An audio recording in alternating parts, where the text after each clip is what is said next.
안녕하세요. 브랜드신 못된 여우입니다. 오늘은 보험가입 시 쓸데없는 담보에 대해 알려드리려고 합니다. 여러분은 흑우가 되면 안 되니까요. 궁금하시죠? 그럼 끝까지 시청 부탁드립니다. 그 전에 좋아요, 구독, 알림 설정. 이번에는 보험가입 시 호구되는 담보에 대해 알아보기로 했죠. 어떤 담보가 있을까요? 첫 번째는 저는 재진단암 2차암을 말씀드리고 싶어요. 여러분, 암에 걸리고 싶으세요? 아니요, 누가 암에 걸리고 싶겠어요? 솔직히. 그렇죠. 그런데 2차암과 재진단암 같은 경우는 일반 암과 가격대는 비슷해요. 즉 비싸다는 거죠. 그런데 누가 암을 2번, 3번 걸리고 싶어 하겠어요, 솔직히. 그러면 이 2차암 진단비라는 것은 첫 번째 암일 때는 전혀 지급받지 못하는 거네요? 그렇죠. 저는 2번째, 3번째 암에 조금 집중해서 비싸게 넣어두는 것보다는 첫 번째 암에 차라리 좀 금액대를 많이 넣어두고 제대로 치료비를 받는 게 좋지 않을까 합니다. 제 생각에는 이 조항 같은 경우 재발률이 높은 일부 특정한 사람들에게 되게 유용할 수는 있을 것 같은데 그렇죠. 보통 사람들에게는 전혀 쓸모가 없지 않을까 싶어요. 저도 그냥 첫 번째 암에 집중해서 빨리 제대로 치료하는 것을 좀 더 선호한 편입니다. 그러면 이 조항은 일반 사람들에게는 호구를 잡는 그런 조항이라 볼 수 있겠네요. 네, 이 조항 저는 안 넣습니다. 그래서 이거는 stupid 넣지 마세요, 여러분. 네, 보험가입 시 호구되는 담보 2번째, 뇌출혈입니다. 공부 좀 했다는 설계사들은 이 담보를 넣지 않습니다. 왜 그렇죠? 보장 범위가 좁기 때문입니다.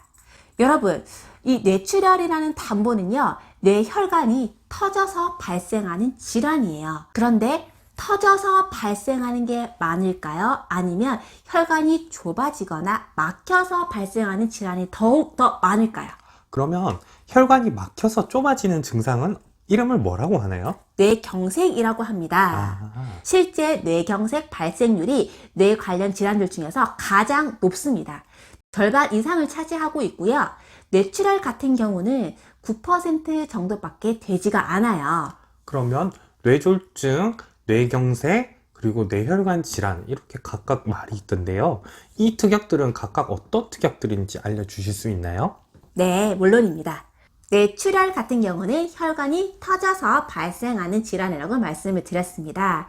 뇌졸중 진단비 같은 경우는 이러한 뇌출혈도 포함을 하고 있고요. 혈관이 막히는 뇌경색까지 함께 포함을 하고 있습니다. 그런데 이들보다 더욱더 넓은 보장 범위를 자랑하고 있는 게 있습니다. 그게 바로 뇌혈관 질환 진단비예요.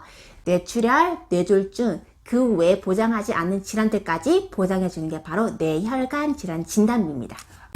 그러면 뇌출혈 보장 같은 경우는 딱 정말 뇌출혈만 보장해준다? 그런 말이네요. 그렇죠. 즉 보장 범위가 가장 좁다는 말입니다. 이왕이면 뇌출혈 진단비보다는 뇌졸중 진단비를 넣어주는 게 낫고요.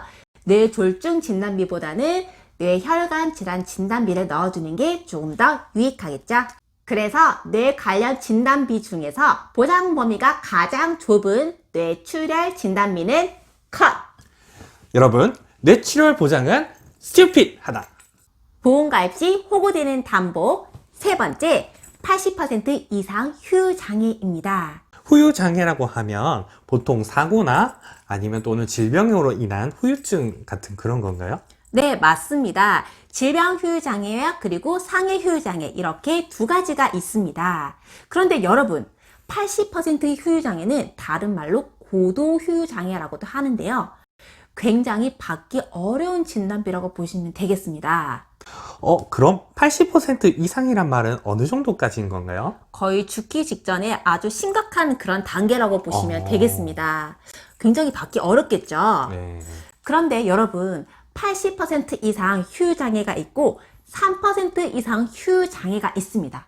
여러분들은 이 둘 중 어떤 걸 선택하시겠습니까? 이왕이면 보장 범위가 넓은 게 낫겠지요. 그런데 3% 이상은 또 어떤 것들이 해당할까요? 여러분들의 손가락 중에서 하나를 전혀 못 쓰게 됐다고 생각을 해봅시다. 이게 바로 3% 이상 휴유장애인데요. 만약에 내가 한쪽 눈을 실명하게 되었어요. 이럴 경우 50% 휴유장애에 해당이 됩니다. 그래서 저는 받기 힘든 80% 이상 휴유장애보다는 조금 더 보장 범위가 넓은 3% 이상 휴유장애를 추천드립니다. 자, 그러면 정리하면 80% 이상 후유장애를 넣는 것은 stupid! 오늘은 보험가입 시 호구되는 담보에 대해서 알아보았습니다. 물론 쓸모없이 만들어지는 담보는 없다고 생각을 해요. 하지만 여러분한테 정말 필요한 담보가 어떤 것들인지, 가성비를 놓고 따져봤을 때 이 특약이 정말 나에게 필요한 특약인지, 이런 것들은 한번 면밀히 체크해 볼 필요가 있다고 보네요. 오늘의 영상 많은 도움이 되셨나요?